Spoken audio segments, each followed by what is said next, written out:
कौन कौन से? तो कहा एक धनतेरस, दूसरा रूप चौदस, तीसरा दीपावली। इतने में लक्ष्मी जी आके खड़ी हो गई। लक्ष्मी जी ने कहा राजा बलि से, भैया पृथ्वी के लोग सबसे ज्यादा पूजन तो उसी दिन करते हैं, उसी दिन दीपदान करते हैं।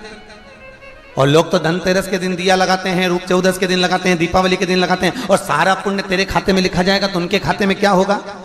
इतने में राजा बलि ने कहा, बहन लक्ष्मी चिंता मत कर, दीपावली के बाद में जो कार्तिक पूर्णिमा आएगी, उस कार्तिक पूर्णिमा के दिन जो किसी जलाशय के पास में जाकर, नदी तालाब कुंड कुआं किसी जलाशय के पास में जाकर अगर एक दिया लगा देंगे तो उसको तीनों दिन का पुण्य फल 1000 गुना होकर प्राप्त हो जाएगा, 1000 गुना। इसलिए हमारे यहां पर दीपावली को तो केवल दीपावली कहते हैं, पर कार्तिक की पूर्णिमा को देव दीपावली कहते हैं। कौन सी दिवाली है? जम के बोलो जरा। देव दीपावली। दीपावली से बड़ी दीपावली होती है कार्तिक पूर्णिमा के दिन, क्योंकि तुमने ये 3 दिन जो दिया लगाया, इसका फल तुम्हें जब मिलता है जब तुम कार्तिक की पूर्णिमा के दिन किसी घाट पर, नदी के तट पर, तालाब के तट पर, सरोवर के तट पर जब दीपदान करते हो साहब, तब उसका पुण्य बढ़ जाता है। एक बार दिवाली पर दिया नहीं लगाओगे चल जाएगा, धनतेरस के दिन नहीं लगाओगे चल जाएगा, पर यदि कार्तिक पूर्णिमा के दिन चूक गए तो फिर वो दिया का कोई फल तत्व नहीं, फिर उसका कोई नहीं। दीप लगे महाराज। अब पाटला देवी का नियम था रोज यमुना जी के घाट पर जाना, दीपदान करना। एक दिन संत मिल गए, कृपा करी संतों ने। क्या बात है, क्यों रोती है? पाटला देवी कहती है मेरी बेटी के घर संतान नहीं।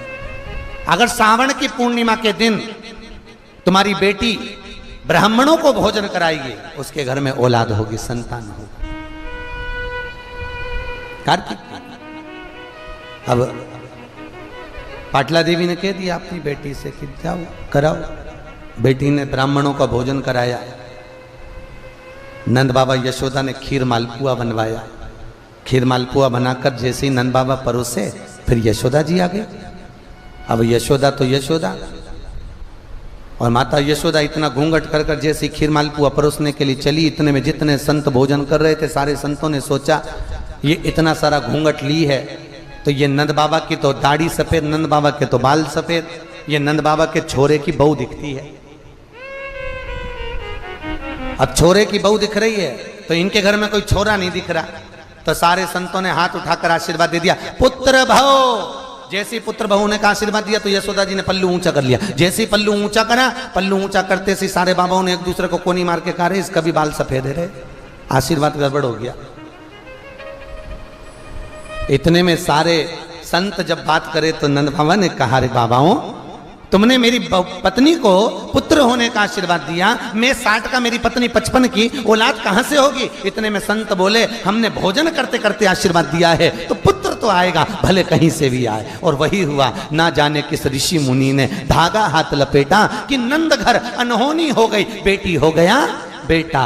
और महाराज रात ही रात में नंद बाबा की दाढ़ी हो गई, बेटा हो गया। और जब भगवान हुए थे, भगवान जब प्रकट हुए तो पाटला देवी ने पत्र लिखा था, बेटी नवासे का दर्शन नहीं कराएगी, मेरे नाती को लेकर नहीं आएगी। बेटी नाती को लेकर गई थी। आज भी हिंदू धर्म में वो दिन डोल एकादशी कहलाती है। यहां पर होती है डोल एकादशी, जिस दिन डोले में बैठकर भगवान कृष्ण को लेकर यशोदा अपनी मां के घर गई थी। और जब मां के घर पहुंची, माता ने पानी उतारा तो बेटे को दर्शन करने को कहा। यशोदा जी बोलती हैं, पाटला देवी बोलती मुझे बेटा तो दिखा कैसा है। जो पल्लू हटाया मां ने, पल्लू हटाते से ही पाटला देवी ने लोटा तो रख दिया नीचे कलश को, और कलश को नीचे रखकर बोली पहले ये बताइए तेरी औलाद है? इतने में यशोदा जी बोली और किसी दूसरे की औलाद है तो मेरी। नहीं नहीं पूछ रही, क्यों मां तूने ऐसा प्रश्न क्यों करा? यशोदा जी पूछी। पाटला देवी बोली तू गोरी, नंद बाबा गोरे, ये कोयले की खदान कहां से आई ये बता। अरे मां आधी रात को पैदा हुआ था ना 12 बजे, इसलिए काला है। तो काला क्यों हो गया? माँ इतनी रात को कोई लाइट नहीं थी, पूरा अंधेरा, इसी में चिपक गया। यशोदा जी बोली अरे ओ, पाटला देवी कहती है बेटी क्यों झूठ बोलती है, आधी रात को चांद तो निकला था वैसा हो जाता। तो फिर बोली माँ इतने बुढ़ापे में 55 साल की उम्र में मेरे स्तनों में दूध नहीं आया, तो इसको गाय का दूध पिलाया, और मेरी यहाँ एक भी गाय सफेद नहीं, सब काली। इसलिए यशोदा जी की माँ बोली बेटी दूध तो सफेद निकलता है, वैसी हो जाती।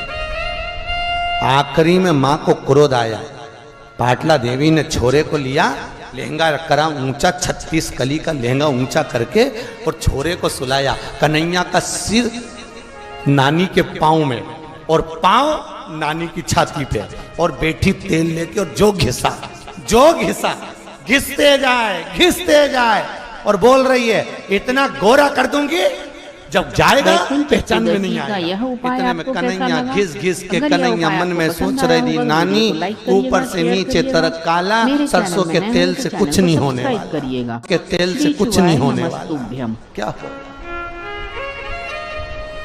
अच्छा सत्य बताना ईमानदारी से, माँ बहू के छोरा छोरी को ज्यादा घिसती है कि बेटी के छोरा छोरी को ज्यादा घिसती है? बिल्कुल सत्य बोलना। माँ अगर घिसती है तो बेटी के छोरा छोरी को ज्यादा घिसती है, बहू के नहीं। क्योंकि बहू के छोरा छोरी को जब घिसती है, जैसे घिसने बैठती है, इतनी देर में बहू ही छाती पे खड़ी, मम्मी जरा धीरे, मम्मी जरा धीरे। इतने में मम्मी को गुस्सा आ जाता, हमने तो छोरा छोरी पाले ही नहीं, ले तू ले गया, और बेचारी सास उठा के बहू को दे दे। और छोरी के छोरे को जब घिसने बैठती है बेटी के बेटे को, तो बेटी को विश्वास रहता है जब मेरी माँ मुझे बड़ा कर सकती है तो मेरे बच्चे को भी बड़ा कर देगी। इसलिए बेटी कभी नहीं बोलती कि वो क्या कर रही है, बेटी को विश्वास इतना बोल। और महाराज ऐसा सुंदर श्रृंगार किया है, मस्तक पे मलिया गिरी चंदन ऐसा तिलक लगाया, मोर मुकुट कानों में कुंडल ऐसा मुकुट सजाया, और महकता रहे ये दरबार सांवरे तेरा किसने किया। भगवान सजा रही है नानी, और नानी ये कैसी होती है जो बच्चे को फिरा के भी पिना देती है। कन्हैया को झबला पिनाया, ये दरबार सांवरे तेरा किसने किया। भगवान सजा रही है नानी। वीडियो को फुल वॉच करिए। वीडियो पसंद आया हो तो लाइक करिए, शेयर करिए। चैनल में नए होंगे तो चैनल को सब्सक्राइब करिए।